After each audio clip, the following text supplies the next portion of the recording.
All right, y'all. We're here with PJ Morton. Yes, and yes. really, really excited to have you here back in Dallas again. How does it feel to be back in Dallas? Feels good, man. Dallas is always a place where we have a good time and we have support, so I'm happy to be back. Excellent, man. Yeah, you've had a lot of good things happening, a lot of changes happening as well. We've gone from YMCMB to Morton Records. Talk to us about the shift. Well, yeah, me and Young Money decided that we, we're seeing things different ways. You know, our processes and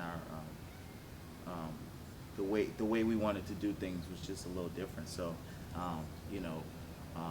the president of the Young Money, we went to high school together in New Orleans. Wow. So we there's a lot of history there. It wasn't just like some business situation. It was actually history there. So we're still friends, and we just both decided that we were going to do something else. So I decided for this record specifically, because a lot of times you can get with corporations and they have their vision of what they think things should be, and you have Right. your vision.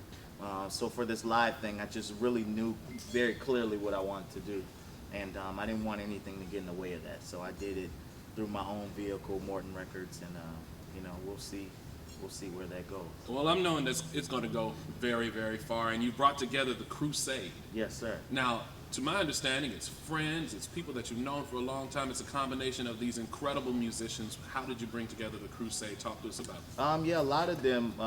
Ed is probably the oldest friend. We've been friends since kids. We're from New Orleans together. But Jesse, I had a band before I went solo called Freestyle Nation. Jesse, the guitar player, was with me, so he's been with me 10 plus years. It's really, I once I find something that I like, I just stick to it. There's some newer members, but these are all friends that have been friends for a long time, and Sure. I feel like they're the best of the best as musicians. Sure. You said, once you find something that works, you stick to it. And of course, you have a lot of good songs here that have worked. And obviously, you're redoing them now in this live version. And you're known for your live shows. Obviously, people have called it an experience.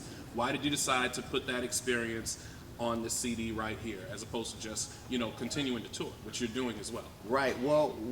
The reason I did songs that were existing already is because I wanted to capture the experience. Sure. And if I was to do an album of brand new songs, then the audience would have been listening and learning new songs. But I wanted to show my relationship between, because I think that's a big part of my shows, is Sure.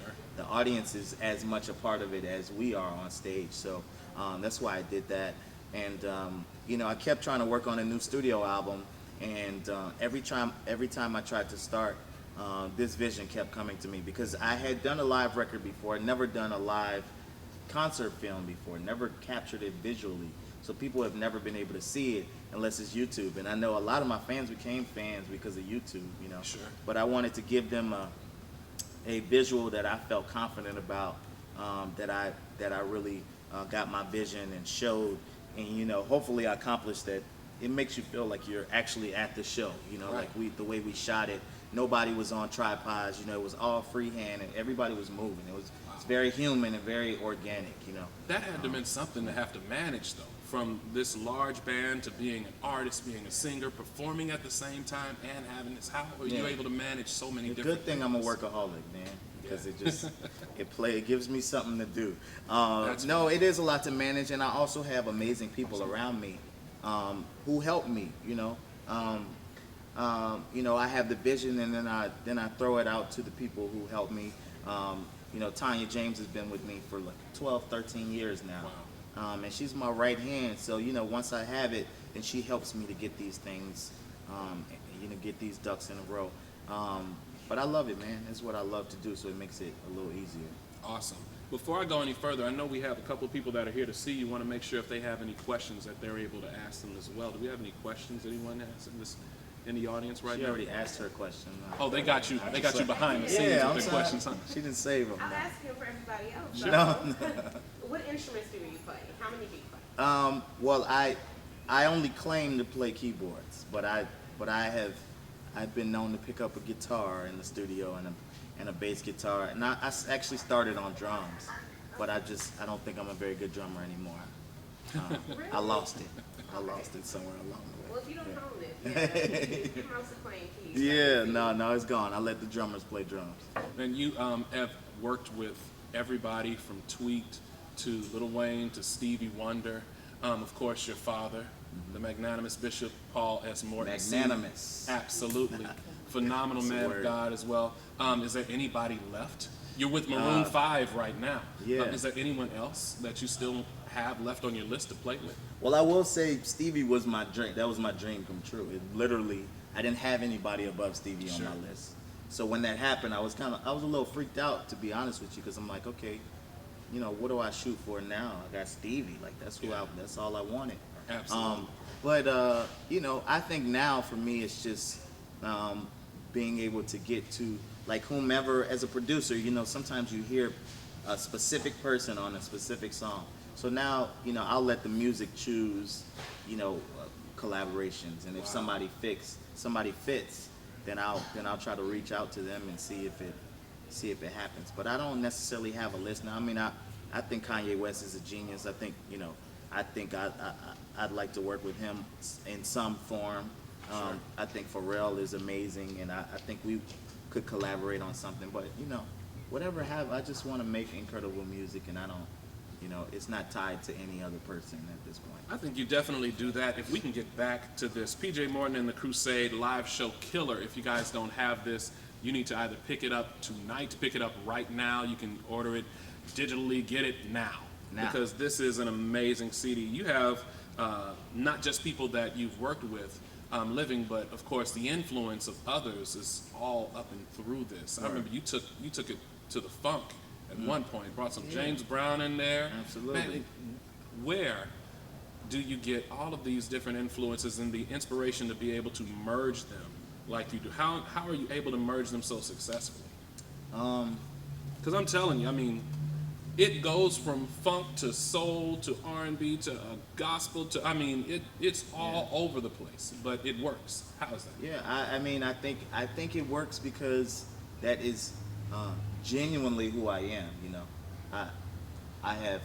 I listen to a lot of different music. Like I always have. Like you said, from you know, I mean, my foundation, of course, is gospel. That's where I come from. So that has always been there. And soul music, which I don't think is very far from gospel music. You know, it's just talking about something different. But gospel, soul music. Sure. Then I got into rock music and pop music and R&B music, and all these things are actually a part of who I am. So I think when I go to do them, they just come out in a natural way, and I feel like, you know, I'm able to merge them in a natural way because that's the dichotomy of who I am. You know, it's all those things. Absolutely. If we have other questions, you guys just raise your hands. I don't want to miss anybody. We're here for a meet and greet, of course. Here with PJ Morton. You know, you went from talking about, and it's funny because as much as you talk about love, there are still some hidden themes in all of your projects. So you went from talking about, you know, dealing with the judgment and the trials of the test of being a preacher's son and people wanting to fit you in a box and having to break out of that box, to then proving again that, you know, you're not a lover, but you're not a fighter, but you're a lover. Right. And now we're here, you know, to bring it all together. What's next? What's the next big message that you want your fans in the world to receive from PJ Morton? I don't know exactly. You know, I mean, I like to live first and then write. You know, love will always be a part of what I do. It's just a theme that I love.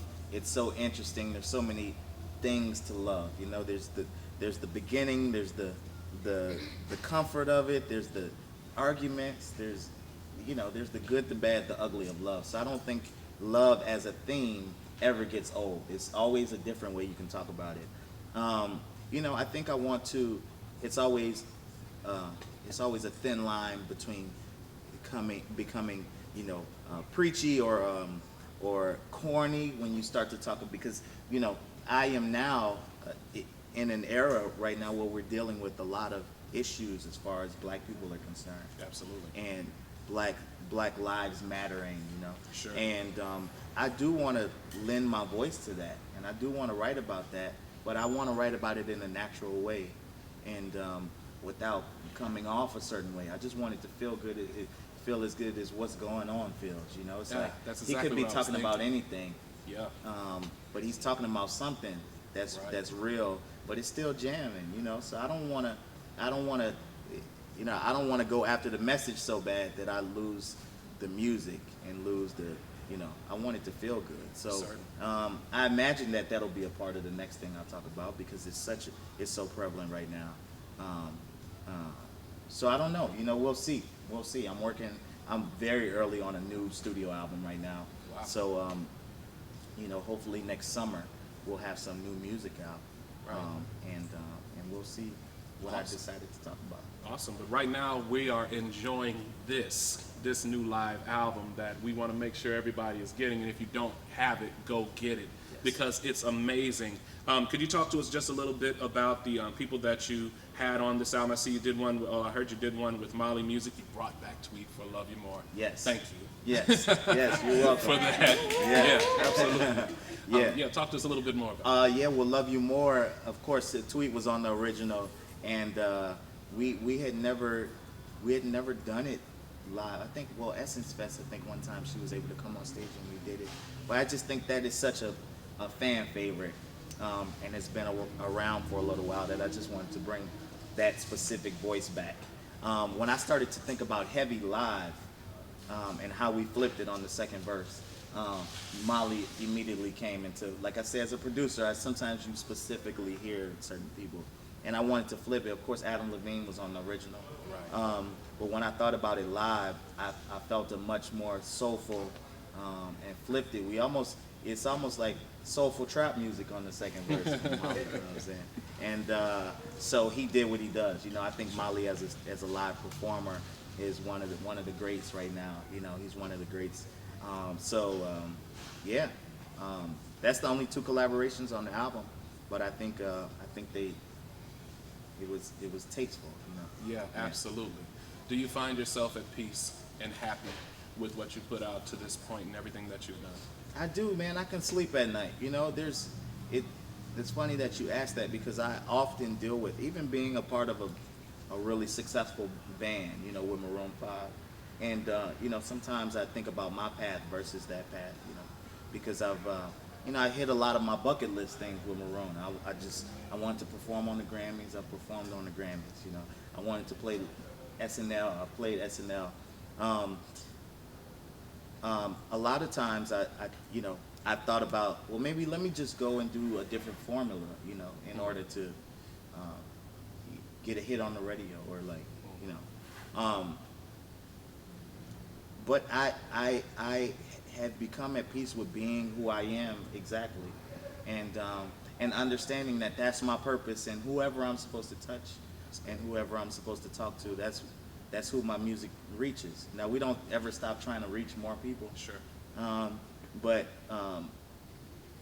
we reach who we're supposed to, and I am at peace, man. I can sleep at night knowing that I didn't do anything that I didn't want to do. I just did the music that I want to say. I've said what I wanted to say, and I'll continue to do that. What an outstanding message, right? We got a question right here. Go ahead. Hello. Hello. Just a quick question. What words of encouragement would you give to people that aspire to be entertainers, singers, performers? Well, I would say one, to find what makes you unique, because that's the only thing that is gonna last. It's for people to say, oh yeah, I see all these artists, but I need that specific thing. So if they can point to a specific thing, then you can be chosen. You know what I'm saying? I think when people chase after a producer who has the hit right now, or then you become just a number, and then when they need the original, they just go to the original as opposed to the person who's followed that. So I say be unique, and I say what's worked for me is never giving up. It's just like when your plan doesn't work, don't change the plan, don't change the vision, but just change the way you're getting to that vision. If you have a vision, then stick to that and never stop. And that's two things that come to mind. Yeah. Got another one. Hi. Hello. So, what are some of your favorite memories that are tied to music? Be they, with family or friends or whatever it is, shows, and then when you're having a show, because we're all human, and mistakes happen. How do you handle that? All right. So 2 questions. I Yeah. ain't mad at you. I ain't mad at you. So my music memories. My father since 1983 videoed every Christmas. So you can see me go from playing the drums at 2 years old to getting my first guitar, to getting my first keyboard, to learning how to play a little bit, to learning how to play for real, to singing.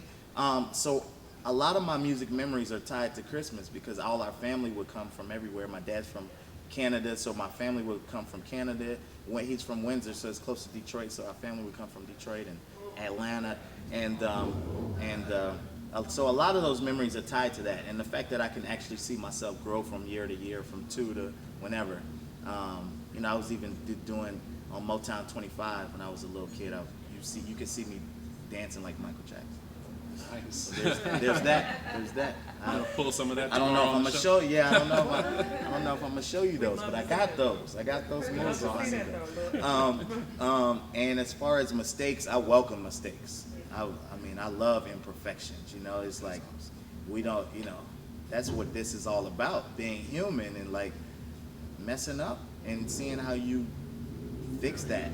So I welcome mistakes. I welcome mistakes on the record. I've had artists that I'm producing crack or something, and they like, oh, let me fix that, and I'm like, no, that feels good, like the way you messed up. So yeah, we're not human if we don't mess up. I think that's what a lot is. What's wrong with music now? Everything's so perfect and auto-tuned and like lined up, Yeah. and we're not. Nobody's human. So then when they go to perform it live, it's like, wait a minute, that ain't that perfect record I heard. So yeah, no, I welcome mistakes. Yeah, not too many. Then you need to. Then you need to be on another gig or something. Yeah, That's funny. yeah. But human. Yeah. Sure. Just 2 more, and then we're gonna let you go. We got some more people here to speak to you, of course. What is one of your, if you can choose, your most intimate songs that you've written? Doesn't necessarily have to be on your CD, but that you've written, one of the most intimate songs, probably means some of the most to you. Well, the first one that comes to mind when you say intimate is definitely Mountains and Molehills. It's a song that I think touches a lot of people and I can relate to it. And anybody, not just in music, but following their dreams, I think it's something that we can, when you become adults, you tend to say, all right, it's too hard, I tried, let me go get my job, and because this is real life, right? But so Mountains and Molehills is something that's very close to my heart, and so that's definitely, and I feel that even when I perform it live, you can hear people saying, ooh, and oh, and yes, it feels that way. As far as another intimate song, I don't know, I guess I Need You is something that we always close on, and feels like a family, when we're performing it, and that is what I wrote it for. It's like I was talking to people. Well, that's what I love about songs, because they're alive, so they can mean different things to different people. Yeah. It's like the Bible. Like people take scriptures and they can mean something. This to one person means something. Sure. But songs are alive, But when I wrote that song, it was talking about needing people to, because we can't do life alone, So Right. like. It was talking about a relationship, and it was talking about needing that person and needing people in general. So when I sing that, I'm singing that to the audience, telling them that I need them, and they're singing it back. So that's another song that comes to mind. I'm glad you brought up the Bible, because that takes me into the last question that I have for you. We talked a little bit about your background, your upbringing. We talked about how you have had to maintain your position even when on the road. And we talked about the transcendence of a message like in the Bible or whatnot. Talk to us about your faith and the role it has played up to this point in keeping you where you are. Well, I think Jesus' message, as a Christian, I think was a message of love. Yeah. Overall, more than anything. I mean, he said the greatest thing Is love. Yeah. is love. So I think if anything, that's what I've taken from that.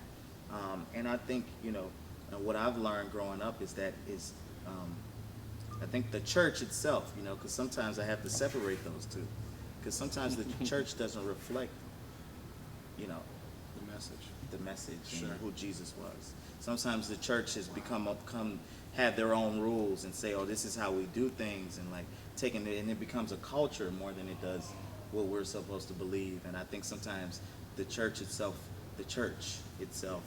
forgets about love, you know, and how that is the number one thing.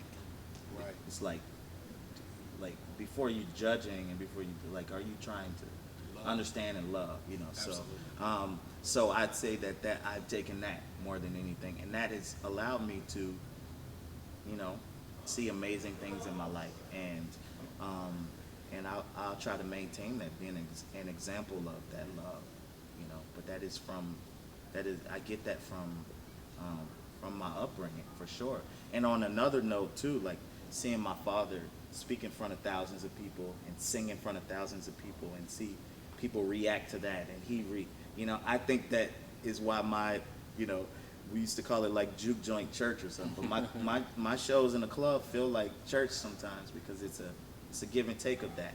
And by the way, it's the same soul. It's the same when I'm writing those songs, and I write I Need You or Mountains and Molehills, and I go and write Let Go, Let God. It's the same. I'm the same person. Absolutely. And I'm right. You know, it's just you know, these is all a part. That's why I think I never became a gospel artist, because then you have to specifically write about this one thing. Right.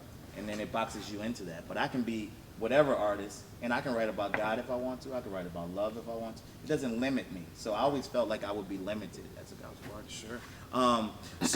Sure. Those are things that my upbringing have taught me, and that I'll never let go of, because they're important to me, and now just a part of who I am. Yeah. It's a man that exudes love in his writing, in his music, in his performance.